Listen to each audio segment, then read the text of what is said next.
Good morning, everybody. Bom dia a todos. Buona dinamata. Guten Morgen. Bonjour. Buenos dias. Buongiorno. And something else. When my son was small, he had a colleague whose parents were deaf. Surdos. It's always difficult to say this word in English. And so in the morning, everybody met the mother of the kid, and we learned how to say good morning, which is good morning. Please, good morning.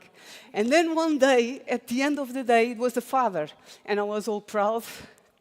And he goes, no, because at the end of the day, it's good evening, it closes.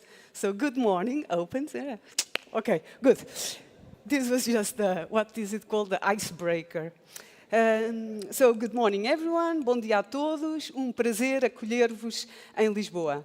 It is an enormous pleasure to welcome you to Lisbon and to our conversation about innovation meets cultural heritage cities. My name is Sofia Guedes Vaz, and I will be your host for the day.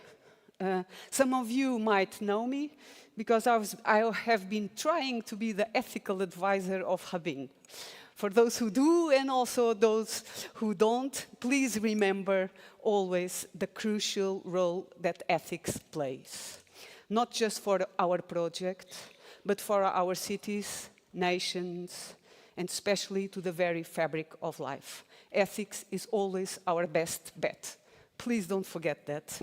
My goal as ethical advisor was to encourage deeper reflection on ethics, as I firmly believe that the more we discuss it, the more we talk about it, the more visible and impactful it becomes. It reminds us to pause, to reflect, and to center our actions into meaningful values. And this conference is a perfect moment just to do that. To pause and a chance to reflect where we've come, and most importantly, as the song goes, where do we go from here? So it's a new beginning. That is the main aim of this conference, to make sure you do not see this as an end. Far from it. Initiatives like this one that you started in your cities never truly end. They should spark something always much larger issues. And speaking of new beginnings, we will always witness today the launch of the Hub in Alliance. Because the real aim of today is to ensure that what we've started with Hub in becomes unstoppable. A key part of our agenda is, in fact, laying the foundations for the Innovation and Heritage Alliance. And I encourage you all to participate actively. Make your mark, literally, in that map over there, showing your interest in the Alliance. There will be some, you can write your city and just put the sticker there to show your interest of participating in the Hub in Alliance. Anyway, let me say how happy I am to welcome you all to this gathering of a team and of cities that over the past 3 years has dedicated itself to the challenges of thinking and transforming and regenerating historic urban areas while preserving their unique culture and social identities. This is nice, isn't it? This the words of Rabin, and doing so with sustainability at the forefront. This has not been an easy journey. I know how much effort goes into meetings and Zooms and tasks and work programs and reports and deadlines and budgets and the endless demands European Commission projects have. And yet you have always kept calm and you carried on, I hope. Your hard work deserves to be celebrated. You've demonstrated resilience, creativity, and the deep commitment to this cause. So congratulations to all the team of Rabin. And shall we applause everybody that has been working for the past 3 years so intensely. The theme of this conference mirrors the project, and it's as ambitious as it's inspiring. Innovation meets cultural heritage. And if that sounded a bit like an impossible marriage 3 years ago, I believe you successfully proved one of our great characteristics as Europeans, which is our ability to blend the old with the new for centuries. Take this very room, for example.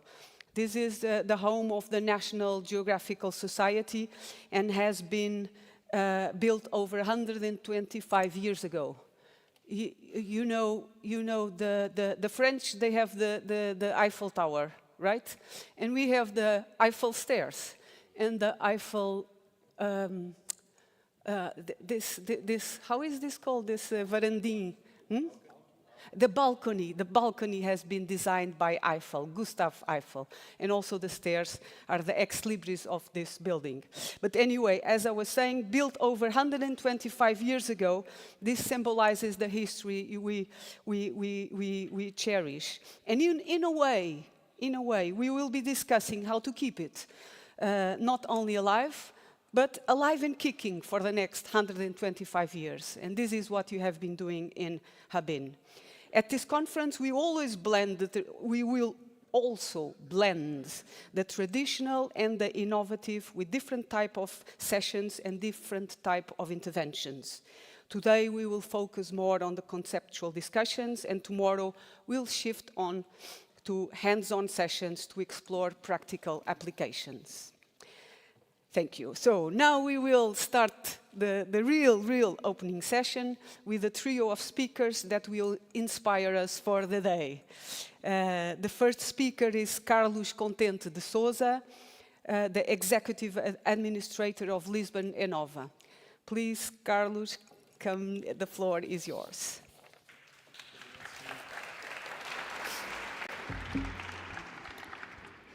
Bom dia, good morning. Well, it's a pleasure to welcome you to our conference here in Lisbon. Sofia told me that I would inspire you for the day. I don't have that ambition, to be honest. I will just give you a brief words of welcome and try to frame what has been our objectives with this huge challenge, this very big challenge that Habin project represented for us as an energy agency here in Lisbon. So, welcome all, also to the representative of the European Commission in Portugal and the representative of our Deputy Mayor for Economy and Innovation, in fact, of the Municipality of Lisbon, who have been I think one of our most important partners here locally, who helped us throughout the project to discuss and implement all the measures and activities that we have defined here for Lisbon. Welcome also to our project partners.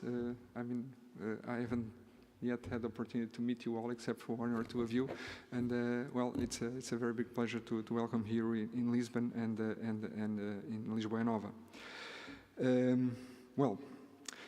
Lisbon has a big ambition. We are one of the mission cities, and we want to be climate neutral by 2030, 5 years from now. This is a big challenge, and a challenge that takes an even greater dimension in a city with a large cultural heritage and history as ours.